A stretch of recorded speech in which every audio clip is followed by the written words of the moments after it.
Shalom à tous ceux qui me suivent ce matin. Vous écoutez l'émission Kanguka présentée par Chris Nkumana. Il n'y a rien de tel que converser avec ton Dieu dès le matin. Parler avec son Dieu est tellement précieux. Se dit qu'on commence la journée avec celui qui l'a créé. Les nouveaux dans Kanguka ignorent peut-être ce que je répète souvent. Tous les jours sont créés pour venir à l'existence. La journée d'aujourd'hui n'existait pas encore hier. Tu peux cependant te dire que la journée d'aujourd'hui ressemble à celle d'hier. Pourtant, elles sont différentes. Chaque jour est créé pour remplir un but particulier de Dieu pour la même journée. Celle-ci est toute nouvelle pour toi et n'avait jamais existé auparavant. Qu'importe ce que tu as préparé aujourd'hui, il se peut que tu aies déjà tout planifié. Toutefois, j'aimerais que tu changes un peu tes idées et qu'en dépit de ce que tu possèdes, argent comme autres ressources, tu aies toujours besoin de préparer la journée et de la confier entre les mains de Dieu. Comprenez qu'avec le début de la journée commence un combat. Pourquoi? Parce qu'il y a des forces ou des esprits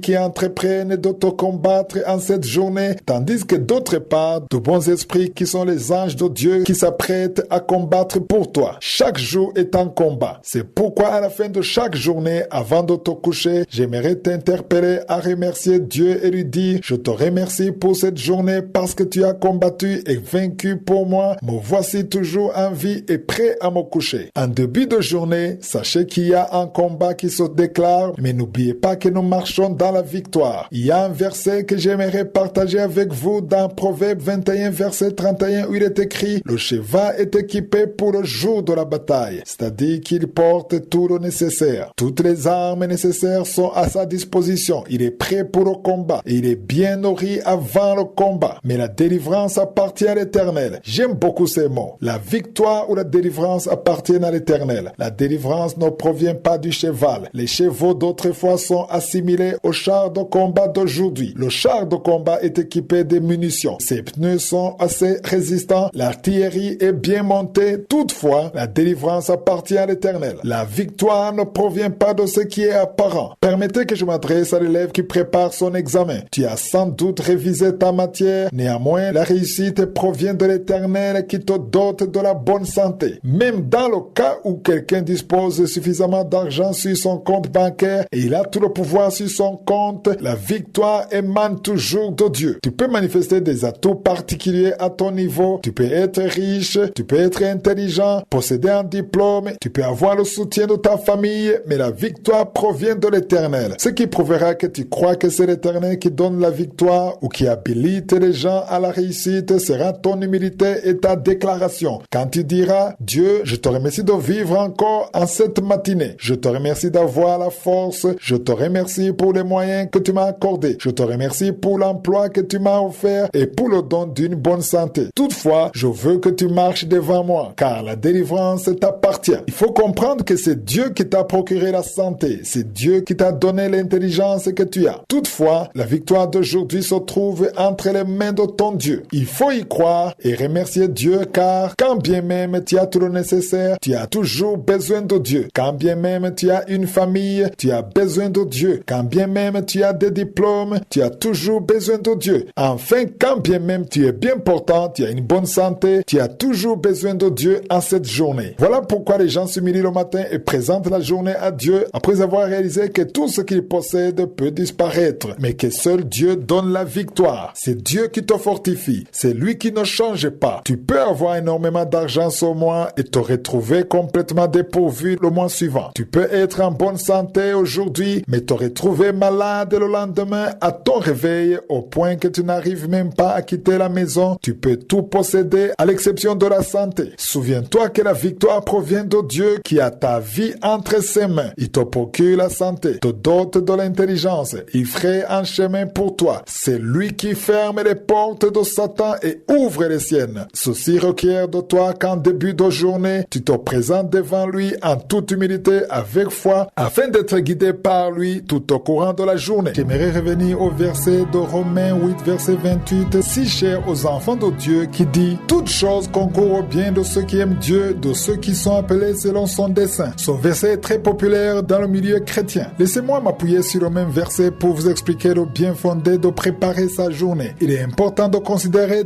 tout le verset vu que la plupart des gens ne s'arrêtent qu'après la première partie, à savoir toutes choses concourent au bien de ceux qui aiment Dieu, en oubliant la suite qui précise de ceux qui sont appelés selon son dessein. En d'autres mots, la signification de ce verset se trouve en sa partie terminale qui dit « de ceux qui sont appelés selon son dessein ». Il est bon que tu comprennes qu'il faut que tu sois dans le dessein de Dieu dès le début de la journée. En général, Dieu a de bons projets pour ta vie, mais il en a de bien particuliers pour la nouvelle journée qui n'avait jamais existé auparavant. Il t'appartient dès lors de te placer sous l'autorité de Dieu pour la journée pour être certainement dans son plan. Est-ce que tu sais ce que Dieu a préparé pour toi aujourd'hui? Tu ne connais peut-être que ce que tu as planifié pour ta part, mais tu ignores ce que je suis a en réserve. Aujourd'hui, Dieu a un plan pour toi dans lequel tu devrais marcher. Ce n'est qu'après que tu auras l'assurance que toutes choses concourent au bien pour toi. Il y a des difficultés qui surviendront dans ta vie sans t'affecter parce qu'elles feront désormais partie du plan de Dieu auquel tu te seras plié. Apprenons à être dans le plan de Dieu dès notre prière du matin et confessons: Dieu, je veux être dans ton plan, je veux être là où tu veux que je sois. Et quand tu seras arrivé à ce stade, tu seras certain que toutes choses concourent bien en ta faveur. Cela veut dire que quand tu es dans le plan de Dieu et que tu souhaites véritablement en faire partie en toute liberté, tous les malheurs qui surviendront seront en ta faveur. Dieu ne permettra jamais qu'il y ait quoi que ce soit qui arrive dans ta vie qui ne fasse pas partie de son plan, vu que tu auras témoigné ta volonté de marcher dans son plan. Quand tu acceptes de faire partie de son plan, Dieu sait tout ce qui t'arrive, car c'est lui qui garde le contrôle sur ta vie. Il n'existe aucune autre façon de préparer la journée si ce n'est par la prière, qui est une nécessité de tous les matins. Nombreux dans Kangoka sont ceux qui disent « je ne sors plus sans prier ». L'important n'est pas de prier, mais plutôt la façon de prier. Il faut bannir les lamentations et les affirmations que ce que l'on traverse ne vient pas du plan de Dieu. C'est seulement en priant en toute humilité, en ayant la foi que le secours vient de Dieu, que l'on vivra dans son plan. Que signifie donc être dans le plan de Dieu? C'est accepter d'abandonner ce qui ne t'appartient pas. C'est pourquoi j'ai souvent l'habitude de dire « accepter la volonté de Dieu ». Il faut accepter de mettre de côté sa propre volonté afin d'accepter ce que Dieu a préparé. Il a en effet préparé ta vie longtemps avant ta naissance. Dieu connaît ton avenir et il l'a préparé d'avance avant ta naissance. Comprenez qu'en début de journée, nous devons avoir la certitude de marcher dans la victoire et être conscient que les blocages ne s'inscrivent pas dans le plan de Dieu, mais que ce qui est bon sera venu de Dieu. Il nous faut être dans le plan de Dieu afin d'être dirigés par ses soins. Je prie au nom de Jésus pour que nous soyons dans le projet de Dieu. Prie tous les matins pour que tu sois dans le plan de Dieu, car tu ne manqueras pas la cible dans ce cas, et même si t'arrive de faire de mauvaises choses, Dieu te redressera et se manifeste parce que tu auras commencé la journée en sa compagnie par la foi. Crois-tu pouvoir faire partie du plan de Dieu aujourd'hui? Être dans le plan de Dieu équivaut à dire « j'efface ma volonté, j'abandonne ma volonté, je viens dans ce que tu as préparé, je veux être dirigé par toi, je veux commencer la journée avec toi. Il n'y a personne d'autre qui pourrait me le permettre sauf toi. » Il s'agit de réaliser que les malheurs qui arrivent dans ta vie ne viennent pas de Dieu. Toutes ces choses qui sont en train de détruire ton foyer ou ta vie ne viennent pas non plus de Dieu. Néanmoins, la bonne nouvelle que j'ai pour toi en cette matinée est que Jésus-Christ est venu détruire les œuvres du diable. Jésus est venu détruire tous ces malheurs qui sont apportés par Satan, comme nous lisons dans 1 Jean 3 verset 8. Une fois que tu auras préparé ta journée, Jésus viendra détruire toutes les œuvres que Satan a préparées à ton encontre pour la journée. C'était sa mission sur la terre et il la poursuit même de nos jours. En effet, beaucoup savent que nous devons préparer la journée chaque matin, mais certains ignorent toujours la raison. Souvent, je vous rappelle que chaque journée est unique. La journée qui vient de commencer n'avait jamais existé auparavant et Dieu a des projets pour ce jour. De la même façon, Satan projette contre toi de mauvais plans pour la même journée. Durant tous les jours de ton existence, Satan aura toujours de mauvais projets pour toi chaque jour. Toutefois, Dieu en aura également en réserve pour toi tous les jours. Il est donc bon de préparer la journée pour la prière, car dans ce cas, tu places la journée dans les mains de Je suis dès le matin à ton réveil quand tu dis « Je place toute la journée dans tes mains, je crois en toi, tu me conduis ». À chaque fois que tu crois et que tu places ta journée dans les mains de Dieu, cela veut dire que les projets de Dieu avaleront les projets de Satan à l'instar du serpent de Moïse et d'Aaron qui avalait les serpents des magiciens de Pharaon. Préparer sa journée est très important en comprenant davantage la mission de Satan sur ta vie qui cherche les trois choses suivantes: dérober, égorger et détruire, comme nous le lisons dans Jean chapitre 10 verset 10. Il est écrit que le voleur ne vient que pour dérober, égorger et détruire. Voilà sa mission. La mission de Satan est de dérober, égorger et détruire. Et chaque jour, il veut dérober ta vie. Il veut égorger ta vie. Il veut détruire ta vie. Mais si nous lisons dans 1 Jean chapitre 3 verset 8, nous voyons clairement que le Fils de Dieu qui est Jésus a paru afin de détruire les œuvres du diable. En d'autres mots, il vient pour empêcher Satan de dérober, égorger et détruire. Voilà sa mission. Jésus a paru afin de détruire les œuvres de Satan. Ainsi donc, quand tu pries le matin en préparant ta journée, cela signifie que tu places la journée dans les mains de Dieu, ce qui est une invitation adressée à Jésus de venir accomplir sa mission d'empêcher l'ennemi de te dérober, de t'égorger et de te détruire. Satan prépare beaucoup de choses visant à détruire ta vie, mais Jésus l'en empêche à chaque fois que tu prépares ta journée. Jésus peut quelquefois permettre certaines choses pour un but particulier. Néanmoins, Satan n'a aucun pouvoir de faire tout ce qu'il veut dans ta vie, car tu as préparé la journée en la mettant dans les mains de Dieu. Quand tu as préparé la journée et que tu l'as mise dans les mains de Dieu, Satan ne détient plus tout le contrôle sur ta vie. Quiconque ait compris cela ne peut pas quitter la maison sans prier. Il est avantageux de comprendre que tu as un ennemi, mais que tu places cependant toute ton intelligence sur le roi des rois qui est Jésus-Christ. Et chaque fois que tu es conscient de la présence d'un ennemi, tu arrêtes toute négligence ni faire les choses comme bon te semble, car tu sais que tu as un Dieu et tu es au courant de la mission de Jésus. Nous avons clairement lu la mission de Jésus. En plus du salut et de la délivrance des péchés, Jésus a pour mission de détruire les œuvres de Satan. Certes, Jésus est mort pour que tous ceux qui croient en lui aient la vie éternelle, mais ce n'est pas tout, étant donné que Satan a la mission de dérober, égorger et détruire. À part que Jésus est venu mourir pour nous afin que nous ayons la vie éternelle, il est aussi venu pour détruire ou empêcher les plans de Satan, comme nous l'avons lu dans 1 Jean chapitre 3 verset 8. De là, nous avons clairement compris que Jésus est venu détruire, c'est-à-dire il est venu contrecarrer. Comment le fait-il? Pour qu'il contrecarre les plans de Satan dans ta vie, il faut que tu l'invoques au quotidien, tous les matins. Quand tu pries, humilie-toi et invoque Dieu au nom de Jésus. De la sorte, Jésus vient dans ta vie et une fois que tu as foi en lui et que tu l'accueilles, il vient détruire et empêcher la mise en place des œuvres de Satan. C'est toujours bon de préparer sa journée tous les jours. Tu éprouveras des difficultés si tu perds de vue qu'il y a un ennemi qui te guette. Il s'agit de connaître les tactiques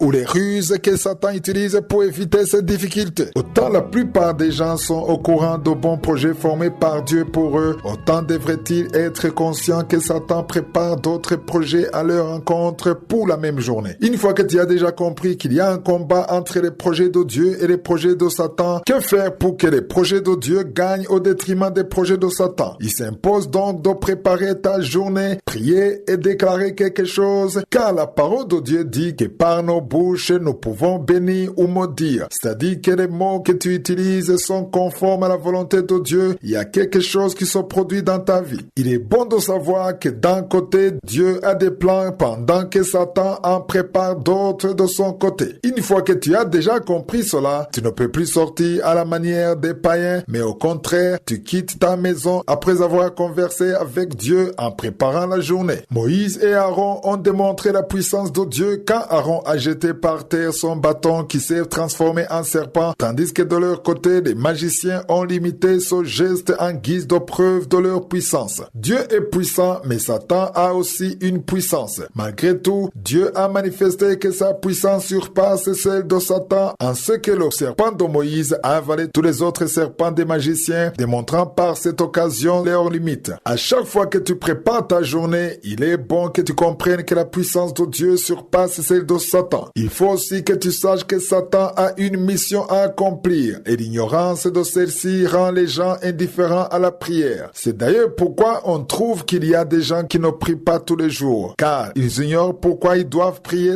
tous les jours. Ils prient quand ils en ont envie et s'en abstiennent dans le cas contraire. Toutefois, j'aimerais vous dire qu'il y a des réalités immuables et Satan a une mission qui lui est agréable qu'il doit accomplir tous les jours. Sa mission est de dérober, égorger et détruire, comme nous le lisons dans Jean chapitre 10 verset 10. Mais si vous lisez dans 1 Jean chapitre 3 verset 8, la deuxième partie de ce verset nous montre que le Fils de Dieu qui est Jésus a apparu avec mission de détruire les œuvres du diable. En d'autres mots, il est venu empêcher Satan de dérober, d'égorger et de détruire. Aussi, il faut appeler Dieu Dieu au quotidien dans le nom de Jésus, afin que sa puissance puisse se manifester en privant Satan de réaliser ses projets à ton encontre durant la journée, de lui priver du projet de dérober, égorger et détruire. Et il est avantageux que nous comprenions cela. C'est ce qui peut nous pousser à prier tous les jours. Aujourd'hui, j'aimerais partager avec vous le verset qui se trouve dans 2 Corinthiens 2, verset 11, où Paul écrit aux Corinthiens en disant « Afin de ne pas laisser Satan l'avantage sur nous, car nous n'ignorons pas ses desseins. » Il a en effet ses desseins, il a ses avantages, et Paul écrit en nous rappelant que nous ne l'ignorons pas. De nos jours, la majorité des enfants de Dieu ignorent ses desseins. C'est le cas de l'enfant de Dieu qui se réveille le matin, prend son bain, puis son petit déjeuner, démarre sa voiture et part au travail sans prier, ou encore celui qui se rend à l'école ou à son travail sans qu'il ait parlé avec Dieu. Cela signifie que cette personne ignore tous les desseins de l'ennemi qui est Satan. Cette personne ignore les plans de Satan. Elle ignore que pendant qu'elle dormait la nuit dernière, Satan était occupé à préparer ses projets pendant ce temps-là. Toutefois, quand on connaît les desseins de Satan, on doit remettre sa journée entre les mains de Dieu dès le matin au réveil en se consacrant à Dieu, car c'est lui qui a la puissance de détruire toutes ses œuvres parce qu'on aura préparé la journée. Le monde regorge de problèmes et de pièges, mais la meilleure façon de vaincre durant la journée,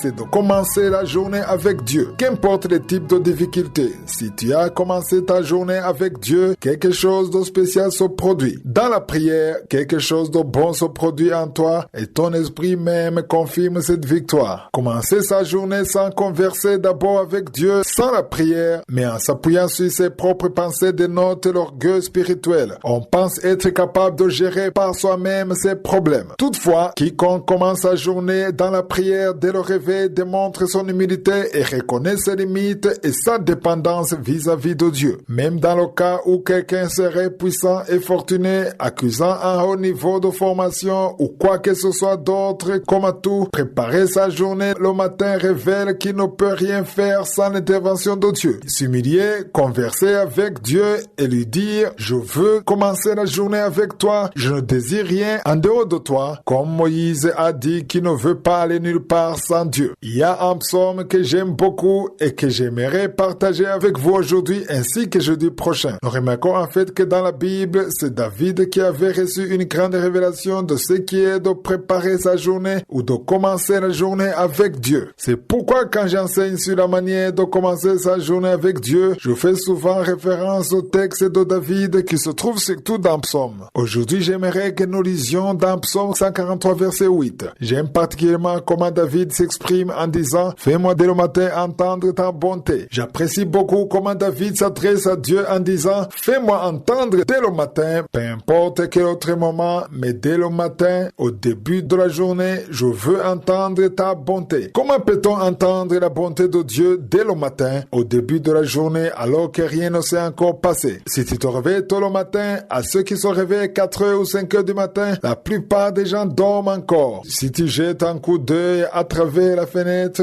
à cette heure-là, c'est ce calme total en dehors et souvent même dans les rues, il n'y a pas beaucoup de voitures en déplacement, tout est calme et sans bruit. David a dit dès le matin, ça veut dire quand les gens dorment encore, quand il y a du calme, je veux entendre ta bonté. Pour entendre la bonté de Dieu le matin, il n'y a aucune autre chose à faire si ce n'est la prière. C'est alors qu'on commence à méditer sa bonté, son amour, tout ce qu'il a fait dans le passé, sans considérer les difficultés du moment. Il est précieux que tu puisses entendre dès le matin la bonté de Dieu. Comme il est écrit, fais-moi entendre. Et j'imagine que vous avez compris que David ne voulait pas dire qu'il voulait entendre avec ses oreilles physiques. Il existe cependant les oreilles spirituelles qui entendent la bonté de Dieu. Tu ne pourras donc jamais entendre la bonté de Dieu par la chair. Tu l'entendras par ton esprit à travers la prière quand tu proclames la bonté de Dieu en méditant sur sa puissance. Tu sais fait, c'est la manière dont Dieu délivre sur le salut offert, vu que tu pourrais mourir dans les précis et entrer dans la Géhenne. Aujourd'hui, tu proclames Jésus, tes péchés sont pardonnés. Et tout cela montre la bonté de Dieu. Donc, il est bon de faire la prière le matin avec cette envie de découvrir, de converser avec ton Dieu en lui disant, je veux entendre ta bonté. Dieu, je veux l'entendre. Car si tu veux entendre sa bonté de toi-même, tu ne le pourras pas. Tu ne pourras jamais. David dit ici, fais-moi entendre ta bonté. Au verset 8, nous y trouvons 4 choses puissantes que David a demandé à Dieu. La première chose est cette requête qu'il fait en demandant à Dieu de lui faire entendre entendre sa voix. C'est une chose que tu devrais faire toi aussi tous les matins. Chaque matin, à ton réveil, médite sur la bonté de Dieu et ne médite pas sur tes soucis. La première chose est donc entendre la bonté de Dieu. La deuxième chose, c'est la déclaration en disant « car je me confie en toi ». Il y a ici la notion de se confier en Dieu, d'avoir confiance en Dieu, d'avoir espérance en Dieu. Cela est aussi une chose très importante dont tu devrais toujours te rappeler chaque fois que tu prépares la journée le matin. Nous apprenons de lui 4 choses dont il a fait mention dans ce verset. Premièrement, il a dit « fais-moi dès le matin entendre ta bonté ». David le dit comme s'il voulait entendre cette bonté par ses oreilles physiques, mais il s'agit plutôt de ses oreilles spirituelles. Pour entendre la bonté de Dieu, il faut te recueillir, méditer sur sa grâce, sur l'endroit d'où il t'a attiré, sur le pardon des péchés qu'il t'a accordé, car cela est une bonne chose sur laquelle tu devrais remercier Dieu, le remercier de ne pas t'avoir puni conformément à tes transgressions, sinon tu serais peut-être déjà mort dans tes péchés. Toutefois, Dieu t'a donné l'occasion de te repentir. En outre, la bonté de Dieu qui dure pour toujours est aussi une bonne chose à laquelle penser le matin au réveil. Ne te réveille pas seulement pour la méditation de tes soucis seulement. Il est vrai que les soucis existent, mais avant de méditer sur eux, médite d'abord sur la bonté de Dieu, sur la miséricorde de Dieu, sur l'amour qu'il a manifesté en livrant son Fils Jésus-Christ, car tout cela témoigne de sa bonté. Médite sur son pardon des péchés, sur la patience qu'il porte envers nous et sur la façon dont il est capable de résoudre nos problèmes, qu'il s'agisse de la maladie ou d'autres choses. Recherche d'abord cette bonté de Dieu. La deuxième chose dont je vous parlais avant de terminer est qu'il nous faut avoir confiance en Dieu. Il est écrit « car je me confie en toi ». C'est une chose très puissante d'avoir confiance en Dieu. Dès le matin, médite sur la puissance de Dieu pour que tu puisses te confier davantage en lui. Ceci constitue une deuxième chose importante. Troisièmement, il est écrit « fais-moi connaître le chemin où je dois marcher ». Que Dieu te fasse connaître le chemin où tu dois marcher aujourd'hui. Sache que tu as besoin d'être guidé par je suis dans tout ce que tu entreprends faire aujourd'hui. C'est une chose très importante que tu sois guidé par Dieu dans tout ce que tu vas faire aujourd'hui. À chaque fois que tu pries le matin, dis toujours à Dieu, je veux que tu me fasses connaître le chemin. Il est certes vrai que tu connais le chemin qui te mène au travail, à l'école, tu connais les projets que tu entreprends, mais quand bien même tu connais tout cela, dis-lui, fais-moi connaître le chemin. Quand tu demandes à Dieu de te faire connaître le chemin, tu veux en fait dire à Dieu qu'en dépit de ce que tu as déjà planifié, tu es prêt à renoncer à tout ce qui ne relève pas de sa volonté. Souvent quand je prie, je dis souvent, ferme toutes les portes que Dieu n'a pas ouvertes. Il faut que Dieu ferme toute porte qu'il n'a pas ouverte, et cela dès le matin, car une fois qu'elle sera fermée, tu t'en réjouiras. Il y a des choses que Dieu fait sans qu'il t'ait d'abord demandé ton avis. Comme Dieu est souverain, il fait tout ce qu'il veut. Cela constitue donc la troisième chose très importante. Il faut demander à Dieu de te montrer la voie que tu dois emprunter. J'aimerais que tu demandes à Dieu d'être guidé par lui à chaque fois que tu pries. Être guidé par Dieu est le premier pas pour marcher dans la vérité. Il y a des fois où nous demandons à Dieu d'ouvrir les portes que nous désirons alors qu'il a ses raisons de les maintenir fermées. Il est bon que nous laissions Dieu ouvrir la porte qu'il veut. Mais s'il ne veut pas, qu'il ne l'ouvre pas. Car souvent tu découvriras que la fermeture de cette porte est bénéfique car elle aurait pu te conduire loin de sa volonté. La quatrième chose qui est aussi la dernière est « j'élève à toi mon âme ». La quatrième chose que tu devrais faire dès le matin à ton réveil après la prière, c'est d'élever toujours ton âme, c'est-à-dire tes pensées et ta volonté, et mets tout entre les mains de je suis. Dis-lui, je mets dans tes mains tout ce que j'ai préparé aujourd'hui, je veux que tu me guides, j'ai besoin de ton conseil, je veux que tu me diriges là où tu veux que je sois. Quand tu pries de cette façon, Dieu placera des gens sur ton chemin. Il te connectera avec une personne pour ta bénédiction. Il t'apportera son soutien en éliminant les obstacles devant toi à ton insu. Grâce à tes prières, il y a des anges qui se mettent au travail pour te guider sur le chemin de la volonté de Dieu. Mettez en pratique le psaume 143 verset 8. Il m'a beaucoup servi dans ma vie. Commence toujours la journée en compagnie de je suis. J'aimerais partager avec vous le psaume 118 verset 24 qui se lit « C'est ici la journée que l'Éternel a faite, qu'elle soit pour nous un sujet d'allégresse et de joie. C'est ici la journée que l'Éternel a faite, que je suis à fête. »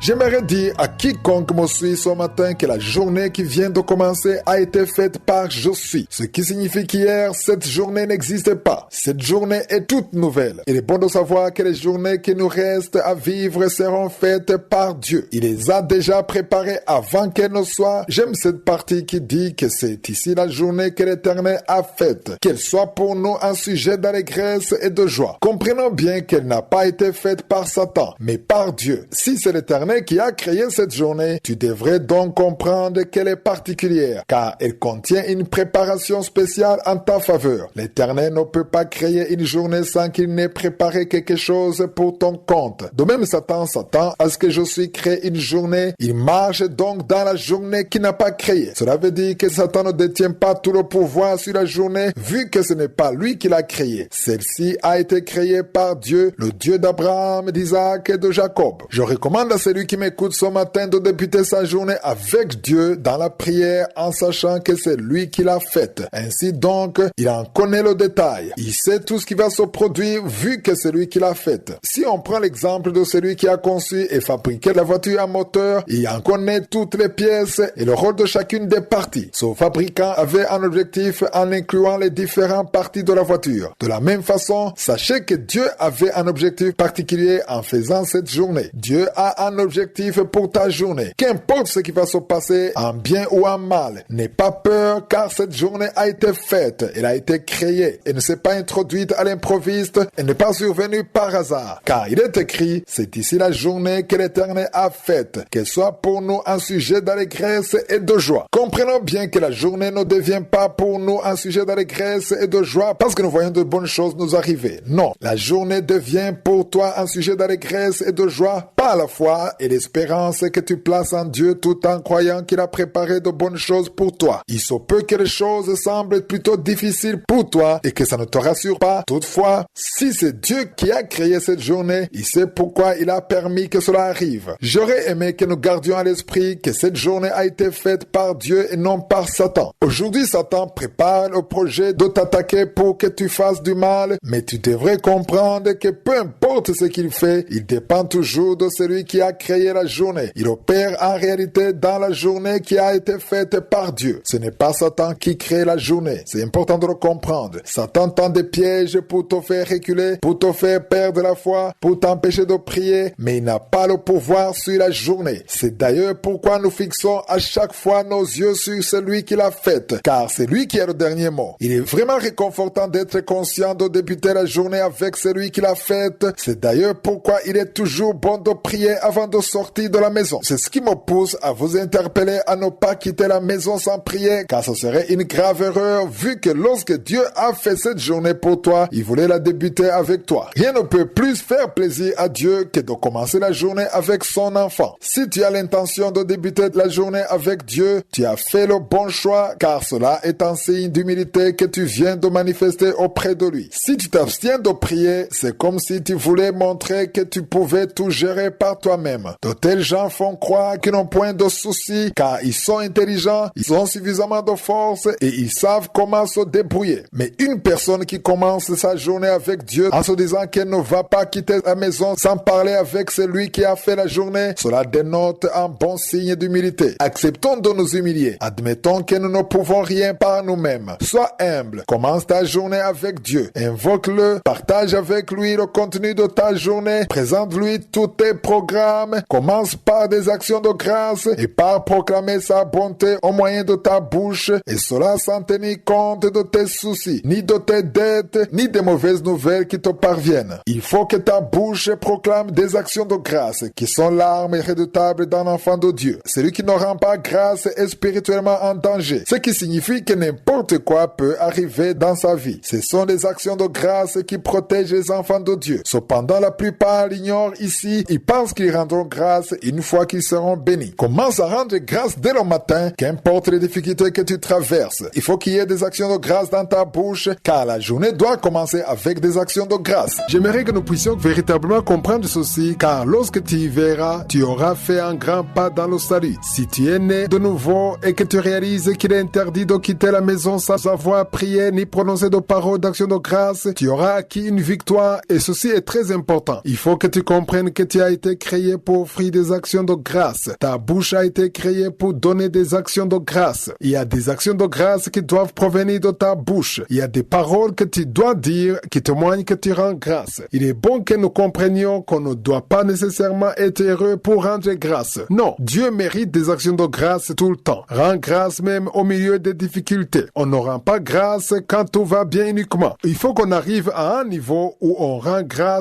parce que nous avons la foi sans nécessairement voir quelque chose. Beaucoup de chrétiens rendent grâce seulement pour ce qu'ils voient. Croissons plutôt pour atteindre le niveau de rendre grâce par la foi pour ce que nous ne voyons pas. Tu traverses peut-être des difficultés, tu es endetté, toutes les portes te sont fermées, tu ne trouves pas de travail, tu n'as pas encore eu un enfant, ta maladie semble résister à la guérison, mais tu as compris que tu possèdes une arme redoutable dans ta bouche qui s'appelle action de grâce. Ne quitte pas ta maison sans donner une action de grâce. Ne quitte pas ta maison sans prier. Ne quitte pas ta maison sans converser avec celui qui a créé cette journée. Mercredi dernier, nous avons lu dans Psaume 118 verset 24 où nous avons vu que c'est Dieu qui a créé chaque journée et qu'elle doit être un sujet d'allégresse et de joie pour nous. Pour que la journée devienne un sujet d'allégresse et de joie pour toi, tu n'as pas besoin de tout savoir à l'avance. Tu n'as pas besoin de savoir ce qu'elle a réservé pour toi. Il y a des gens qui disent qu'ils doivent d'abord connaître ce que le jour a en réserve pour eux avant qu'il soit pour eux un sujet d'allégresse et de joie. C'est important de comprendre que nous ne marchons pas par la vue, mais nous marchons par la foi. Celui qui marche par la foi n'a pas besoin de voir avant de croire. Il a besoin de la foi, d'une révélation ou d'une compréhension, et c'est d'ailleurs pourquoi je vous le répète souvent. Comprends que Dieu a de bons projets pour toi et qu'il n'a pas de projet de malheur pour toi. Dieu a de bons projets pour toi, car notre Dieu est un Dieu bon. Il n'y a rien de mauvais qui vienne de lui. Tout ce qu'il a fait est bon. Il se peut que tu sois peut-être attristé par ce qu'il fait, mais toute chose concourt au bien pour toi. C'est pourquoi nous devons rendre grâce que notre Dieu est saint et qu'il ne fait que de bonnes choses. Si tu peux m'écouter maintenant, c'est que tes oreilles fonctionnent bien. Tu respires toujours. Tu possèdes sans doute quelque chose dans ta vie que les autres peuvent même envier. Si tu crois en Jésus-Christ, il faut rendre grâce pour l'œuvre de Jésus à la croix. Il faut rendre grâce pour le sacrifice de Jésus, pour son sang qu'il a versé pour nous, pour l'opportunité que tu as d'entrer au ciel. Il faut rendre grâce pour la parole de Dieu que tu reçois quotidiennement. Car il y a des gens qui ne peuvent pas recevoir la parole de Dieu, ni lire la Bible, ni marcher dans la rue avec une Bible contenue dans leur pays de résidence. Il y a beaucoup de raisons de rendre grâce et tu ne devrais pas en manquer. Car Dieu mérite des actions de grâce. Le fait que tu respires constitue déjà une action de grâce. Vivre est aussi une action de grâce. Le fait que tu sois encore en vie constitue également une autre action de grâce. Connaître Jésus-Christ justifie une action de grâce. Le fait que tu ne marches pas nu, que tu portes des habits, ça mérite ta reconnaissance par le moyen des actions de grâce. Il faut toujours qu'il y ait une action de grâce qui sort de ta bouche sans tenir compte des circonstances du moment. Dans Apocalypse 22, verset 13, Dieu dit qu'il est l'alpha et l'oméga, le premier et le dernier, le commencement et la fin. C'est important de comprendre qu'il est le premier et le dernier. Ça veut dire qu'il n'y a aucune chose avant Dieu et il n'y a rien après lui. En d'autres mots, pour cette journée que Dieu a faite, Dieu en connaît la fin. Je m'adresse surtout à ceux qui m'écoutent le matin. Si tu es en train de m'écouter le matin à ton réveil, sache que Dieu sait tout ce qui va se produire aujourd'hui. Il sait comment la journée va se terminer. Il sait quand tu vas te coucher à nouveau. Il sait tout comme quelqu'un qui regarde un film dont il connaît déjà la fin. Cela veut dire que malgré les pièges tendus par Satan, avant même que tu ne quittes ta maison, Dieu qui est l'alpha et l'oméga, le commencement et la fin, les connaît tous. Il a l'autorité d'envoyer ses anges combattre pour toi et de te donner la victoire. Voilà donc pourquoi tu devrais rendre grâce à celui qui connaît la journée qu'il a faite. Je vous ai dit que ce n'est pas Satan qui crée la journée, c'est plutôt Dieu qui la crée. Ainsi donc, c'est Dieu qui connaît tout ce qui va arriver durant cette journée. C'est la raison pour laquelle tu dois croire en lui et fixer tes yeux sur lui. C'est pourquoi tu dois quitter la maison après avoir conversé avec lui, après avoir donné une action de grâce. C'est important de savoir que quand tu t'approches de Dieu, il y a quelque chose que tu veux atteindre. Chaque matin, tu te lèves, tu te laves, tu t'habilles, tu prends le petit déjeuner. Il y a beaucoup de choses que tu fais avant de sortir de la maison. Il n'y a personne qui m'écoute, qui se lève et qui sort directement sans faire quoi que ce soit. Tu dois te préparer, tu dois t'habiller, tu dois te brosser. Tu fais quelque chose, tu t'habilles, tu te laves, tu te prépares avant de sortir. Et j'aimerais que tu comprennes que de la même façon que tu te prépares physiquement, c'est important de se préparer spirituellement. C'est pour ça que j'enseigne souvent que c'est important temps de préparer la journée. Préparer la journée veut dire préparer ton esprit avant de sortir. Il faut comprendre que nous sommes dans un monde difficile, un monde spirituel. Tout ce que nous voyons, ça a une racine spirituelle. Donc, si tu as la victoire spirituellement, tu as la victoire dans le monde physique. Aujourd'hui, j'aimerais qu'on se concentre sur le fait de préparer la journée dans le but de préparer le royaume de Dieu. La parole de Dieu dit dans Matthieu 6, verset 33, « Cherchez premièrement le royaume et la justice de Dieu, et toutes ces choses vous seront données par-dessus. » Quelles sont ces choses? Les choses matérielles, les choses qu'on veut, psychologiques, matérielles, toutes ces choses, les requêtes de prière. Tu veux un travail, tu veux une promotion, tu veux la santé, tu veux la protection, tu veux la guérison. Tout ce que tu veux, cherche d'abord le royaume de Dieu. Dans Matthieu 6, verset 33, il est dit, cherchez premièrement. Si on dit premièrement, ça veut dire qu'il y a deuxièmement, il y a troisièmement. Mais avant tout, cherche d'abord le royaume et la justice de Dieu. Deux choses, le royaume et la justice de Dieu. Et quand tu cherches ces deux choses, la parole de Dieu dit que toutes ces choses nous seront données par-dessus. Quand tu pries, ça veut dire que tu reconnais que tu es incapable de le faire de toi-même. Tout ce qui ne prie pas, c'est une façon de dire, moi je peux le faire. Tu comptes sur toi, tu comptes sur ton intelligence, tu comptes sur tes relations. Mais quelqu'un qui se met à genoux, quelqu'un qui s'humilie devant Dieu, c'est une preuve que cette personne est humble. Tu es humble, tu reconnais que tu ne peux rien sans Dieu. Quand tu pries, c'est comme si tu disais à Dieu, je ne peux pas y arriver seul. Donc tu es incapable. Mais celui qui ne prie pas, ça veut dire qu'il se lève comme ça, il sort, ça veut dire que tu es capable de tout réaliser. C'est important de s'humilier avant de sortir, avant de commencer la journée. Tu n'as aucune idée de ce qui t'attend aujourd'hui. Il y a des programmes que tu as déjà planifiés, mais il y a des programmes de Dieu. Dieu a un plan pour ta vie. Dieu a un plan pour ta famille. Et quand tu pries le matin, tu mets tout entre les mains de Dieu. Ça veut dire que tu fais confiance à Dieu. Tu lui fais totalement confiance. Tu te dis que tu ne peux pas y arriver seul. Et c'est important de lui faire confiance. C'est important de se préparer. Quand tu te lèves le matin, qu'est-ce qui vient d'abord dans ta tête? Oui, il y a des programmes. Il y a des choses que tu as préparées à faire ce jour, mais c'est important que tu comprennes que Dieu a un plan particulier pour ta vie. Le verset qui dit de chercher premièrement le royaume de Dieu est un verset profond. D'abord, il faut comprendre la signification du royaume de Dieu. Qu'est-ce qu'est le royaume de Dieu? Quand on parle du royaume de Dieu, on parle du règne de Dieu, là où c'est Dieu qui est le roi. Parce que si Dieu n'est pas le roi dans ta vie, ça veut dire que c'est toi qui es le roi. Quand tu t'humilies, tu reconnais que c'est pas toi qui es le roi de ta vie. Tu n'es pas le Seigneur de ta vie. Tu veux que Dieu soit le Seigneur de ta vie. Donc, quand tu cherches d'abord le royaume de Dieu, tu t'humilies, tu reconnais que tu ne peux rien faire de toi-même et tu invites Dieu à régner dans ta vie. Donc, au lieu de se concentrer sur tes requêtes, tes problèmes, la solution à tes problèmes, c'est vrai, on veut tous la solution, mais concentre-toi d'abord sur le règne de Dieu, sur le royaume de Dieu. Et quand tu te concentres sur le royaume de Dieu, le passage de Matthieu 6, 33 dit clairement que toutes ces choses qui sont très importantes pour toi vont suivre. Mais concentre-toi sur le royaume de Dieu. Cherche à ce que Dieu soit le roi et marche dans la justice, marche dans la sanctification. Mais le problème est que la plupart des gens qui m'écoutent, ils se préoccupent de toutes ces autres choses avant de se concentrer sur le royaume de Dieu dès le matin. Mais fais le contraire. Dès le matin, concentre-toi sur le royaume de Dieu. Concentre-toi sur Dieu et sur sa justice et toutes ces choses vont s'ajouter. Toutes ces choses vont te suivre si tu cherches Dieu, si tu commences la journée avec Dieu dès le matin, dès le commencement de la journée. C'est pourquoi lorsqu'on se réveille par la prière, c'est déjà une victoire qu'on décroche. On a déjà la victoire. Quand on commence la journée avec la prière, sachez que vous sortez de la maison avec une victoire. Tu te réveilles avec Dieu, tu as déjà vaincu. Même si tu traverses au milieu des problèmes, tu sais que tu as la victoire parce que tu as commencé la journée avec Dieu. Je vous ai toujours dit que la première chose à faire le matin, c'est de chercher la face de Dieu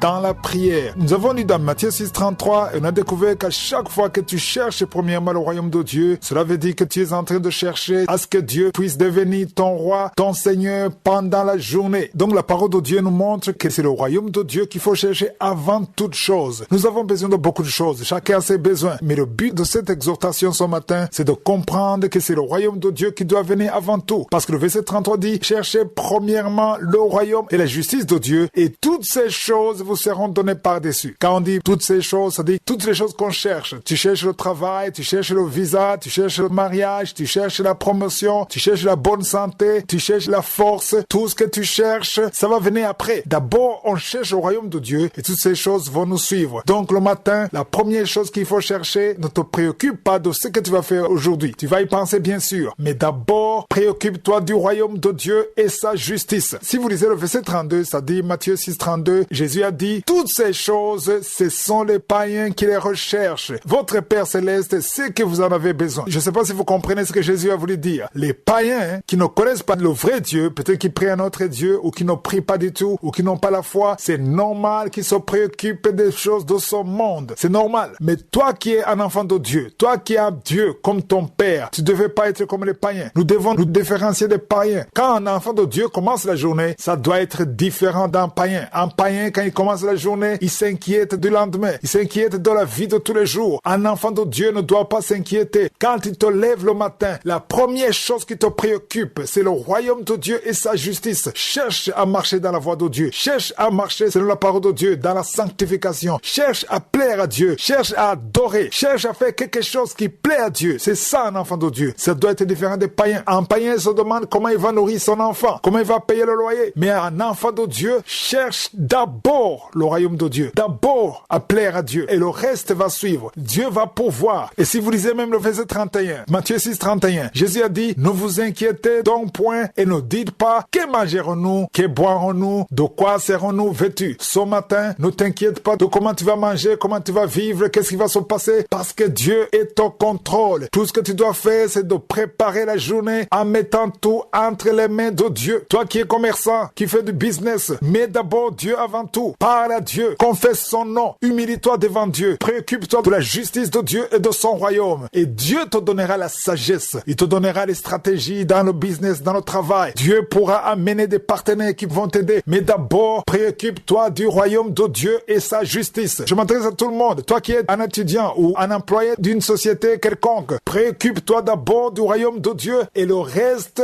Dieu va s'en occuper. Bien sûr, quand tu commences la journée, il faut travailler, il faut réfléchir, il faut planifier. Il faut comprendre que c'est très important que tu utilises l'intelligence que Dieu t'a donnée. Tu utilises les relations qu'il t'a données. Tu utilises l'énergie, la force qu'il t'a donnée. Mais avant tout, ne compte pas sur cette force. Ne compte pas sur l'argent que tu as. Ne compte pas sur l'intelligence que tu as. Mais compte sur sa grâce. Pense à lui. Parle à lui d'abord. Commence la journée avec Dieu. Cherche le royaume de Dieu et sa justice. Et tout le reste va suivre après. Bien sûr, je m'adresse pas seulement à ceux qui vont sortir de la maison. Même toi qui es retraité. Même toi qui es chômeur. Même toi qui es à l'hôpital. Sur un lit d'hôpital. Tu te lèves le matin. Tu peux pas marcher parce que tu es sur un lit à l'hôpital. Mais si tu peux parler, ouvre la bouche le matin. Parle à Dieu. Confie-toi à Dieu. Confie la journée entre les mains de Dieu. Même toi qui restes à la maison. La journée quand elle commence, confesse le nom de Dieu. Loue le Seigneur. Ne commence pas par les lamentations, mais commence par la louange et l'adoration. Et préoccupe-toi de marcher dans la justice, dans la sanctification. Et le reste, Dieu va s'en occuper. Et les anges de Dieu vont te suivre parce que tu t'es préoccupé d'abord du royaume de Dieu et de sa justice. Commence la journée en fixant tes yeux sur je suis et lui seul. Il y a une foi commune dont vous avez besoin avant de vous marier. Vous ne devez pas avoir une même foi à 100%. Toutefois, il y a une foi commune que vous devez partager avant de vous marier. Car si vous ne partagez pas la même foi, il y aura de durs combats dans le foyer. Sachez qu'il y a des combats de caractère liés à la façon dont on est élevé et pense, et cela arrive souvent dans les couples. Toutefois, lorsque les combats de la foi éclatent dans le foyer, ça devient un sérieux problème. Il faut que vous ayez la même foi. Tu pourrais peut-être me demander, et si on n'est pas de la même église? Là n'est pas le problème. Le problème, c'est la foi. Est-ce que vous avez la même foi? Car si tu aimes une fille qui ne croit pas en Jésus-Christ, qui croit en d'autres choses, ou qui se prosterne devant de faux dieux ou des idoles, alors que toi tu crois en Jésus et que tu as la foi comme celle que Jésus avait découverte dans la femme samaritaine lorsqu'il lui a dit qu'il est temps que ceux qui prient le font en esprit et en vérité, mais que tu aimes une fille qui croit en même temps en Dieu et en faux Dieu, qui se prosterne devant les idoles et qui porte des gris-gris comme sa protection, sache qu'il y aura des combats dans votre foyer si vous ne partagez pas la même foi. Il est préférable que vous le sachiez. Est-ce que vous partagez la même foi? Quand bien même vous ne serez pas dans une même église, mais que vous partagez la même foi, cela constitue une chose importante. Telle est la première chose. Toutefois, après que vous vous êtes marié, il est bon que vous fréquentiez la même église. J'ai déjà constaté que dans les couples où le mari et la femme fréquentent des églises différentes,